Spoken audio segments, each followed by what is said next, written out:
Hello, my name is Carol. I've been an art instructor here at Confederation Park for the last couple of years.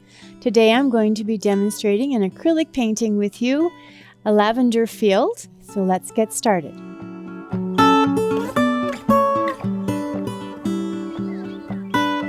So I'm just going to quickly run through all the supplies that we're going to need for our paint class today. First of all, we're going to need a variety of paints that we have over here. We have purple and green, yellow, magenta, and white tones. Also, we have an 11 by 14 canvas. We have an everyday household sponge that we're using. We have water in a cup to rinse our sponge and our brushes. We have some rags to get the excess water off. We have a plate for the paints. We also have paintbrushes, of course. We have Q-tips we're going to be using today, and we're also going to be using a cut-up gift card. Comes in handy for grasses. I'll show you how. It's really fun. And in addition to that, we have some butterfly templates that you can trace for the final part, and a tracing pen.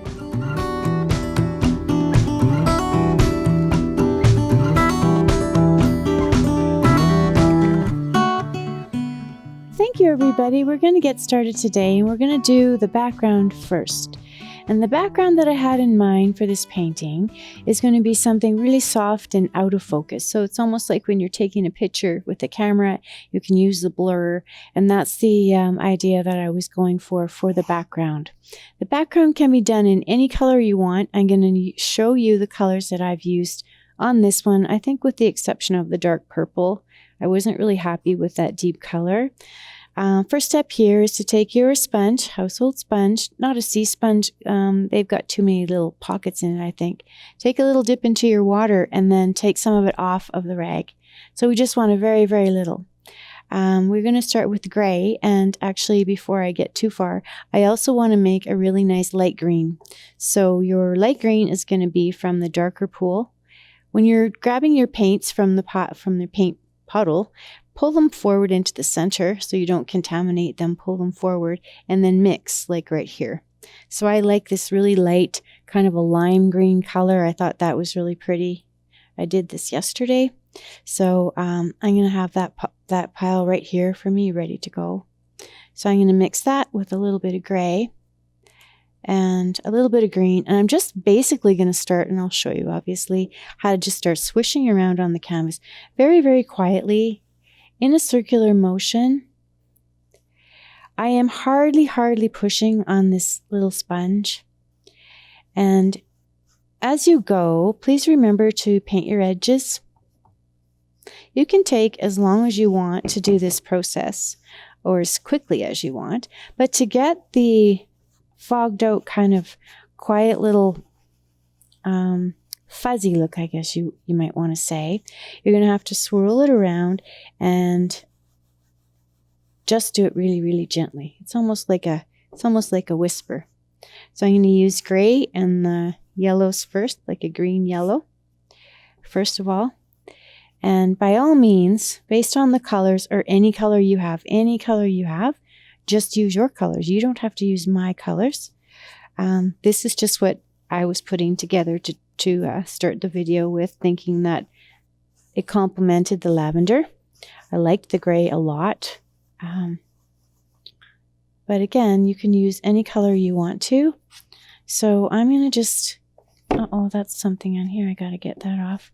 So basically, all we're going to do is the same thing, softly going over the canvas, making kind of a blurred and soft background, an out of focus idea. And we're using the canvas on portrait.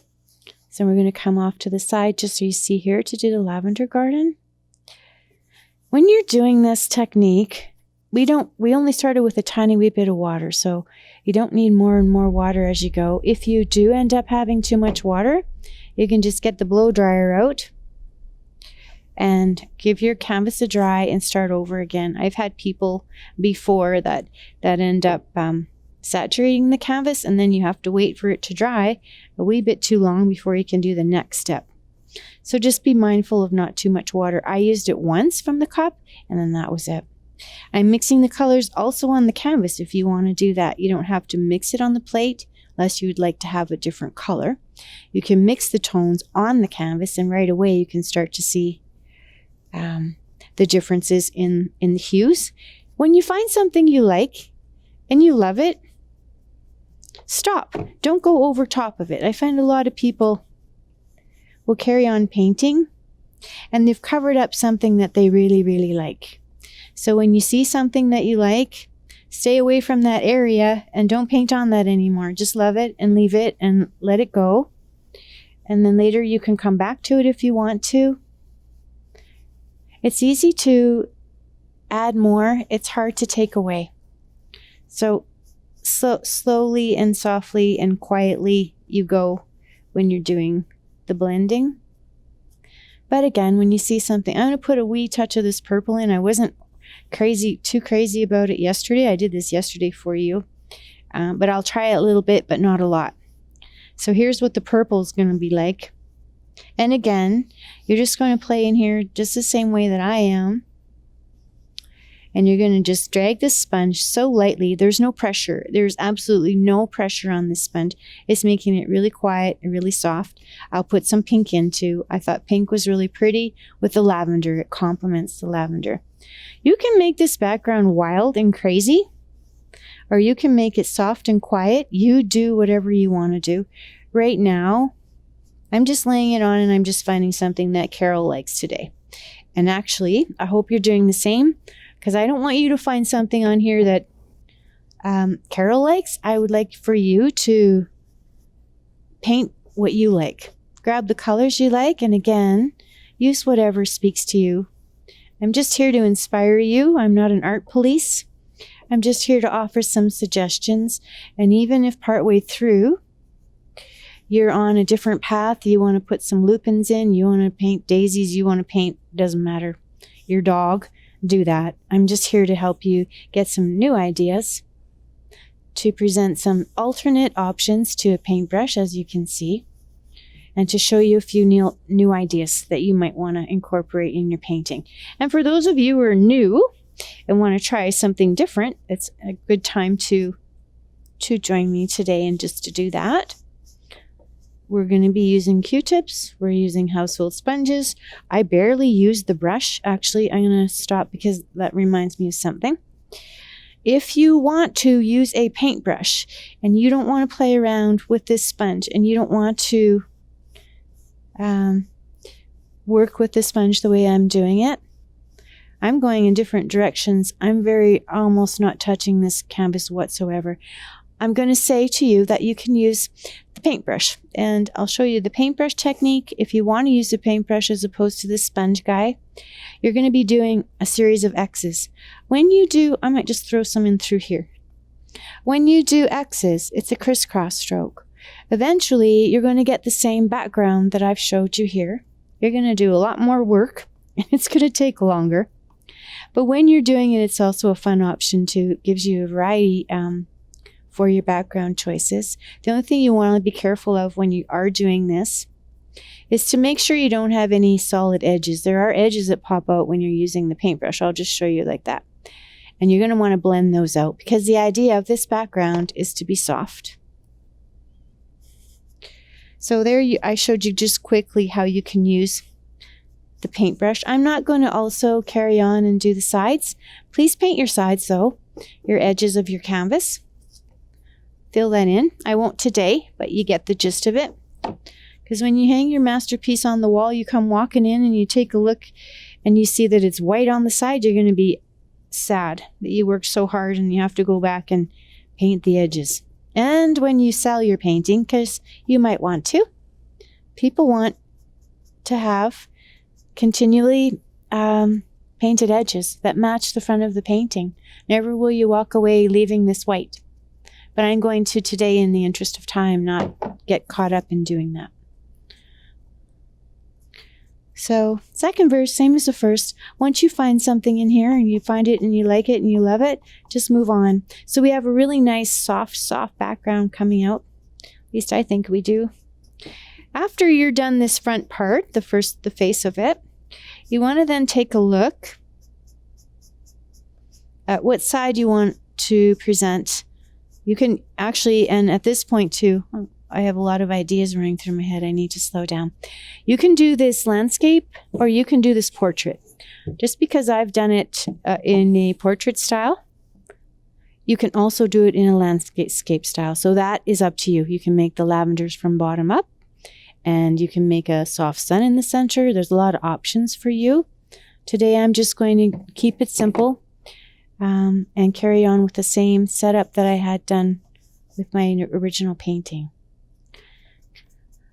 Okay, I'm almost in this part.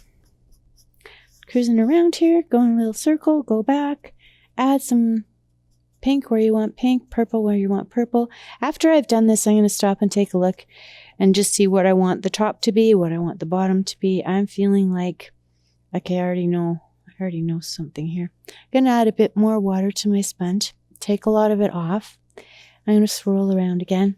This looks like cotton candy. It's really pretty. Okay, let's do that. I'm trying to decide right now what's the bottom.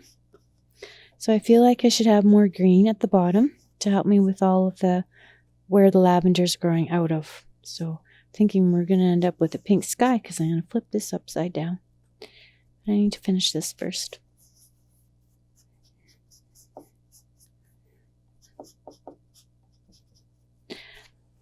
Make sure when you're going through here that you don't leave any canvas showing.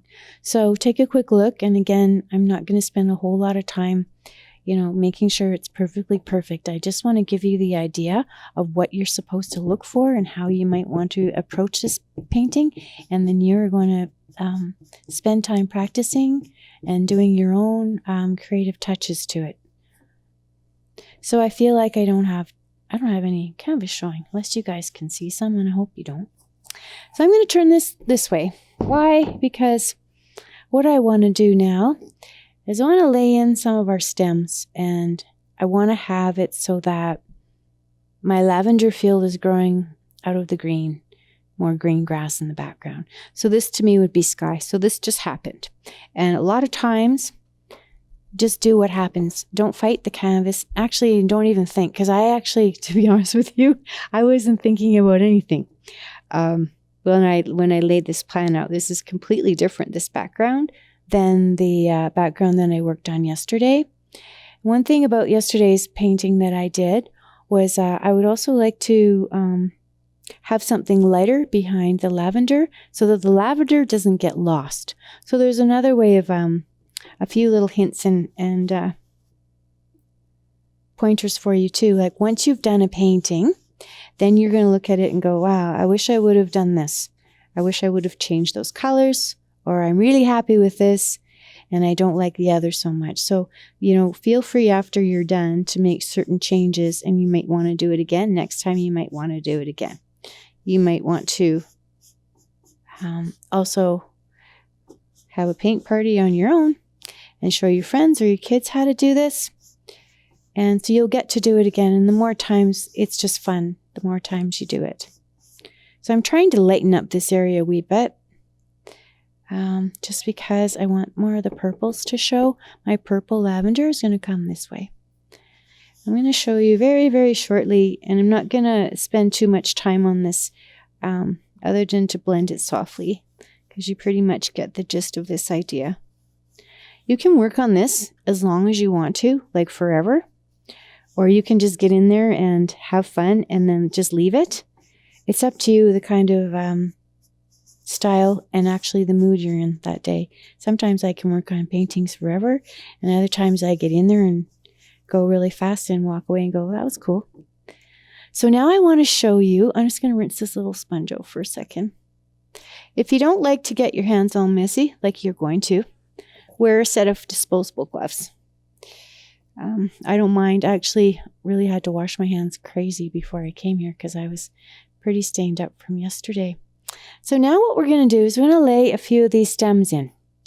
I'm going to show you how to work with a cut up gift card or credit card. So if you've gotten too carried away with your credit cards and your significant other has cut them up for you, here's what you're going to do with them.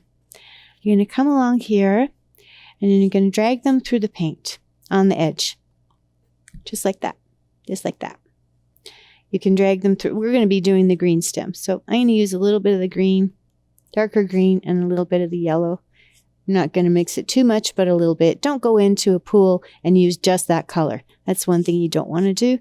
Grab 2 colors at once. Whatever they are, grab 2. Then I want to do it so we sort of have most of the stems here and then coming out into the direction to the left. So you can have motion. So you'd have almost like if you're feeling like the wind is blowing this way, or just basically a little garden that you've captured from this area. I like the way this was laid out. I might change it a bit, but I just really like doing this a lot. Watch how cool that is. And then come back in. So I've started to lay some of the lavender stems.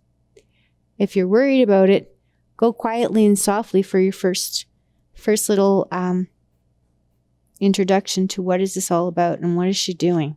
Just do that. Okay. As you do it more often, you'll feel more comfortable with being freer with trying the card, and you're going to have to load the card up a few times. So once you've done it once or twice, you'll get an idea. But see how the edge of this, I love this. See how the edge of this gives you really cool broken lines. The broken lines are beautiful. It's not a broken stem. It's just a really cool way of presenting your art. Drag it along. You can have some sideways too.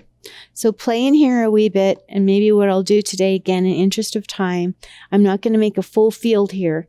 You get the idea of the lavender field. What I wanted to do is I want to have them kind of cascading like this, so I will do that. And I'm just going to get you started, okay? And then afterwards, you can take all the time in the world that you want to do more. But just scrape that card around and start to give yourself the base of the stems of the lavender garden without using a paintbrush, and just create your own little beginning of your garden, just like this. Okay. If you don't want to slide it, just set it down. Gives you really nice straight stems or grasses, so you can actually decide on your own, and you can go through pictures that you have where you will find, these lines and this kind of a definition that you can apply this method to. Okay. So now what I'm going to do is I'm going to set down some lavenders. Also, if you want to, obviously, you can use the edge of this card. You can also use the bottom. I'll show you the bottom too while I'm here. Just pull up. Let's kind of scratch up. And it kind of gives you an interesting, it'll get caught on the canvas, and it'll get caught and kind of pull. And this will give you, kind of make the background fuller with the green. I've got it in some purple, and that's fine because that's really cool, because we're going to be using lavender, obviously.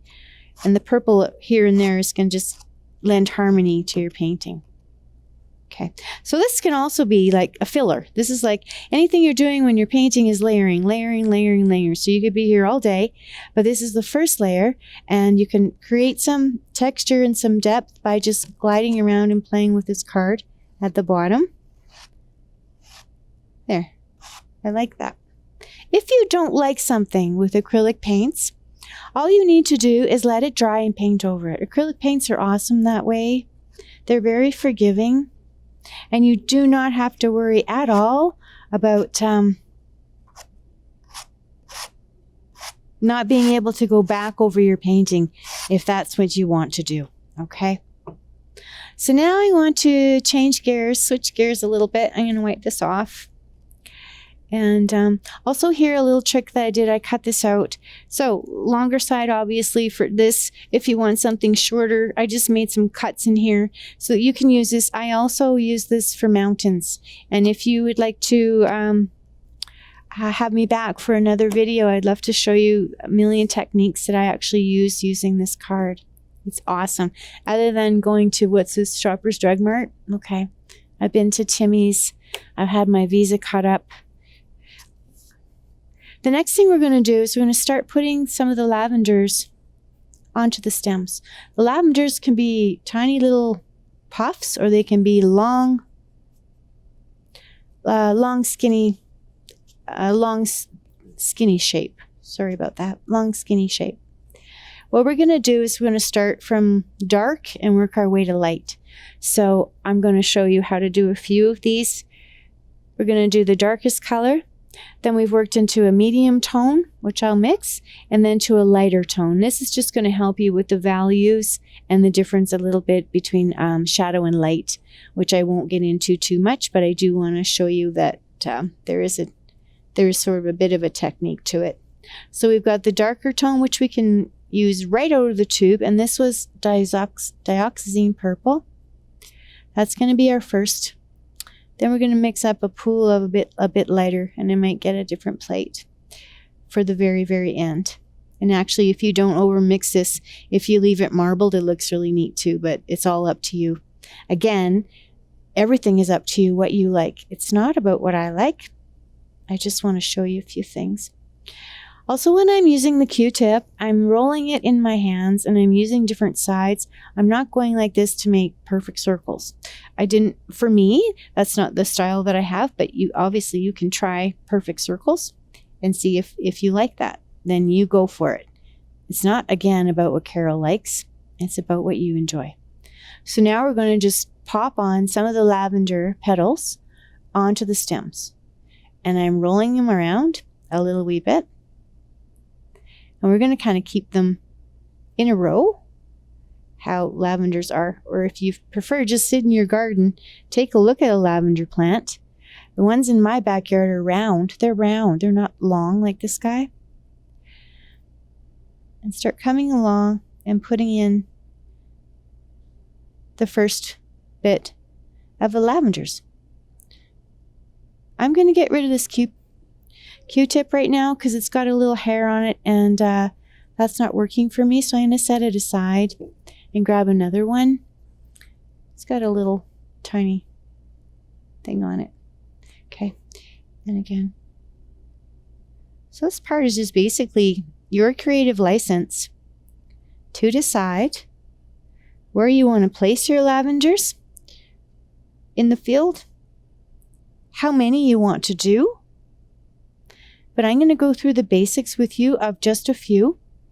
So I'm using my darker tone, maybe grabbing the medium tone here and there, and I'm dopping, I think that's the word, a lavender shape. Okay.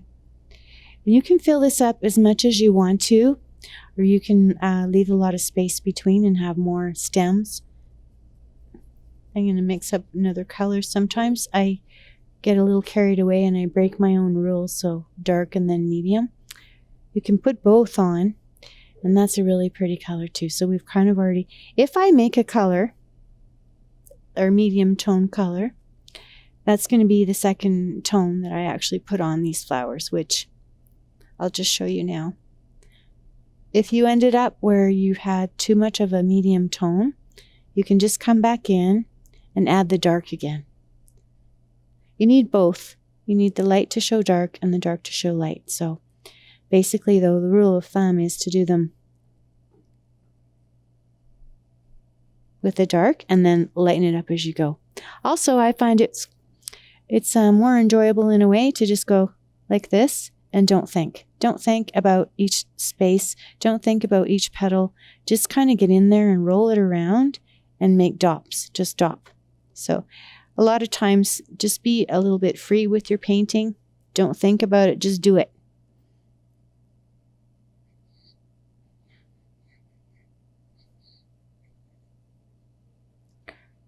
So as you can see, we've got different values here. We've gone from the darkest value. We've mixed up a medium value. You can come and make the very, very lightest value too if you like, and put it in there. And this also can lend itself, this painting, to doing lupins. If you're a gardener and you also like lupins, put some lupins in there.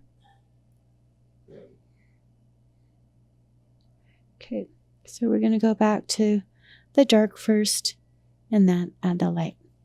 And just roll around the Q-tip, roll it in the paints that you've mixed up, and just tap.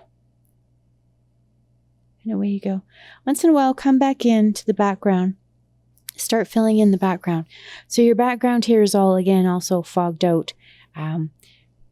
kind of tones. And for this, you kind of want it to be a bit more quiet, and you also want it to be built up. So this again is about layering. So if you want the garden to look like, you know, all the background is really, really full of lavenders in the back, put them in just like this. Start putting them in just like that. You can come back later. You can make some more intentional lavenders, but you can start filling in this background. You see my background here. I have all the different colors that I've used in the original background behind me, and you can soften that up.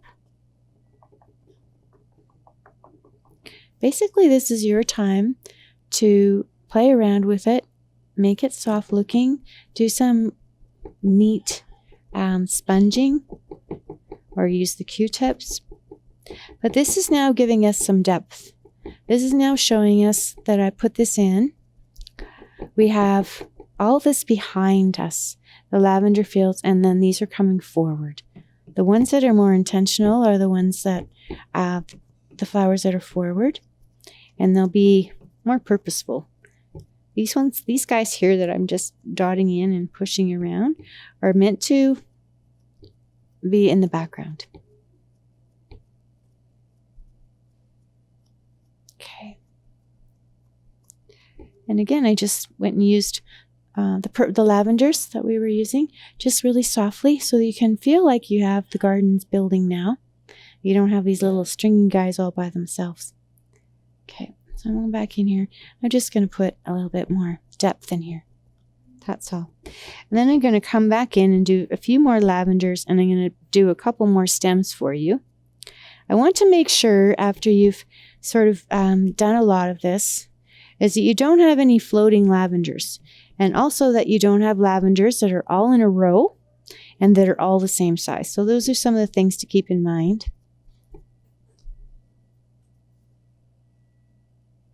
So we're not at a tree farm, so everybody's not going to be the same height. And I want to put some a little down below and different sizes. And again, you can make this painting very quickly, or you can spend a lot of time just enjoying each of the flowers, making the flowers. Okay. Let's see, I've got a guy in here.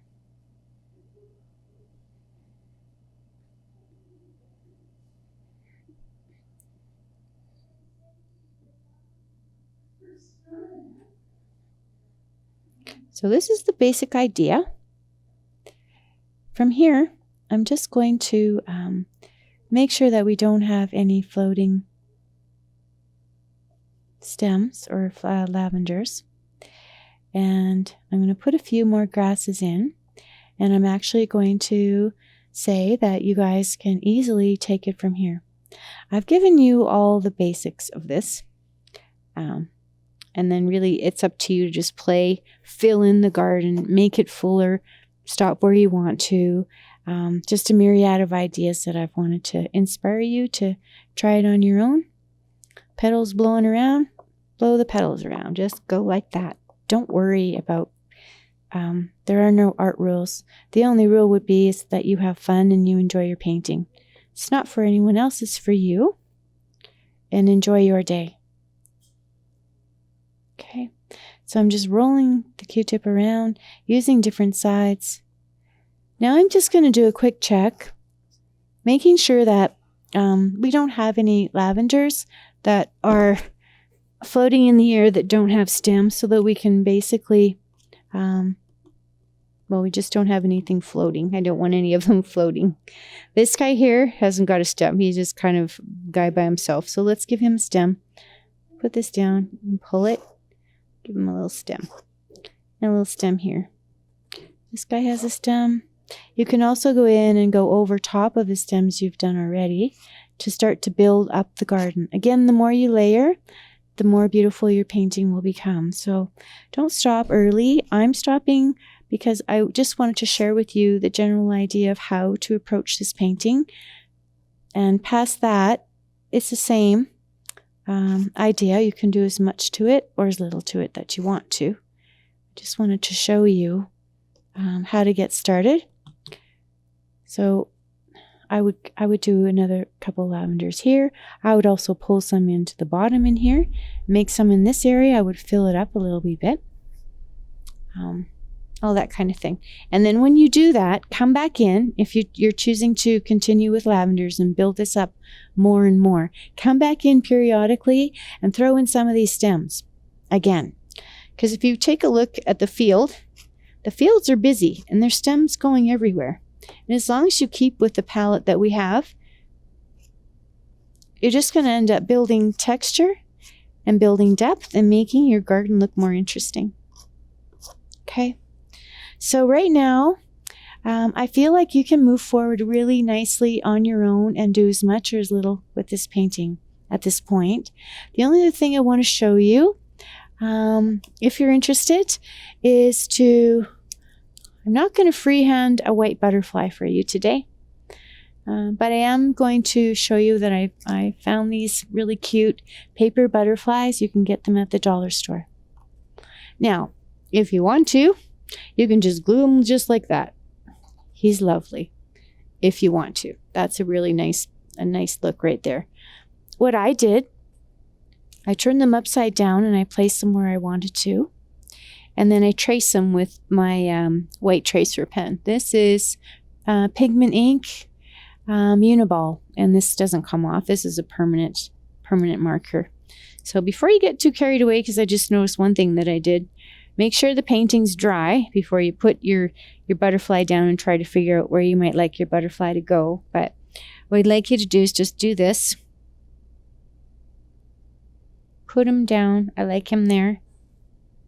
And just hold them down. Make sure when you're leaning into your painting, if you're not blow drying it in between, because they're moving fast, typically you would have time to dry and dry it in between. So watch that you don't put your hands in anything and you don't have anything on your arms and lean in and then have another part of your painting you didn't expect. We're just going to trace the butterfly with the white. I hope it's going to work because I don't know if it's dry. This might not be dry enough for me to do today. There it is. That'll be okay.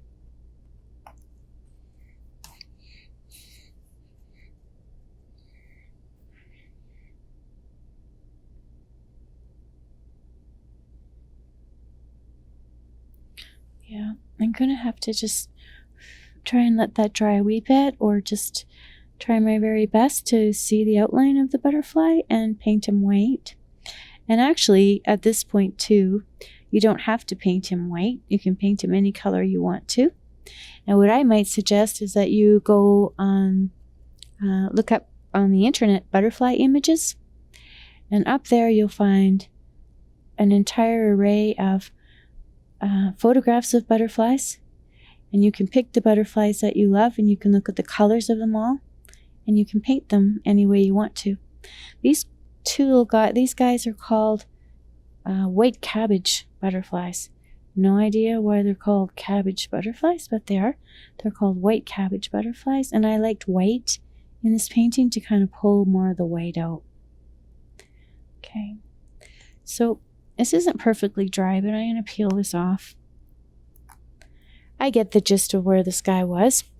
This is pretty too. This is kind of nice. I might even glue that on. I'm not going to right now, but I think that's really pretty. Let's just leave that there. When you want to do the sideways guy, all I did from the side, fold it in half, and then you can trace this way. And you can spend a lot of time placing your butterflies wherever you want to, but I would recommend that you build up the lavender garden as much as you can, as much as you want, and then come in, and then come in and do some butterflies. So all I did for that part then is just took solid white, only white, to really do the outline. So to make sure you don't have any purple or anything, check your arm that you're all clean. Just come in, paint this guy.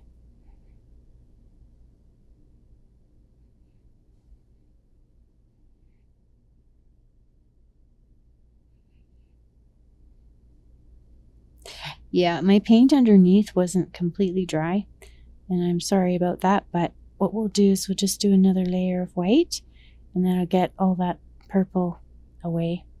Or you might really like to have the white and purple butterfly, and that would be cool too. Again, it's up to you because it's your painting.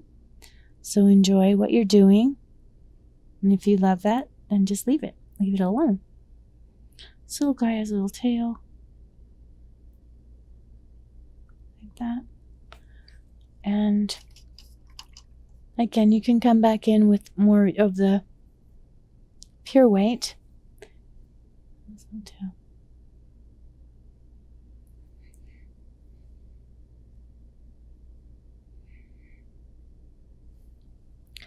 And I'm going to add a little bit of gray to him. So we have a bit of a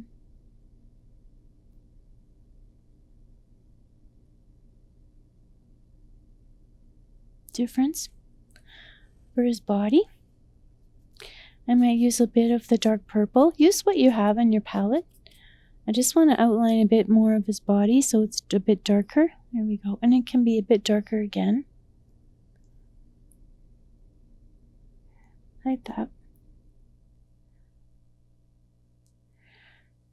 And then what we can do is I'm going to leave this guy white. If I can get him white. He ended up being lavender actually, but we can leave him here just pure white. Just like that. When you're doing your brush strokes, try to keep in mind the way these little wings actually are. And if you can make the strokes the same way. There, that's cute. There. And they're kind of fuzzy. So you might want to look at butterflies online before you do them. And if you want to do a lot of work on your butterfly and do some research, if you just want to use what you have in your own mind and what you like, that's cool too. Okay, so I think for me right now, I feel like I've given you enough to start this painting and to finish this painting on your own. And again, in between, or if you want to come back and work on an area is not quite ready yet, just use your blow dryer. And again, for here, you can put more garden in, you can add more flowers, you can add different flowers. There's a lot of things that you can do here. If you want to spend some time just looking at photos or just, enjoy your afternoon and have some time to yourself, relax and be creative. And I think with that, I really like this picture. I hope that you guys do too. I like both backgrounds. And yeah, I think that's about it. Thank you for joining me today. I hope that I've inspired you and I've given you some fun things to do during their isolation and even when you're not isolated anymore. And given you a lot of ideas for you to carry forward and work on your painting. If you'd like more information about the classes, please contact Confederation Park. Thank you very much. Stay safe.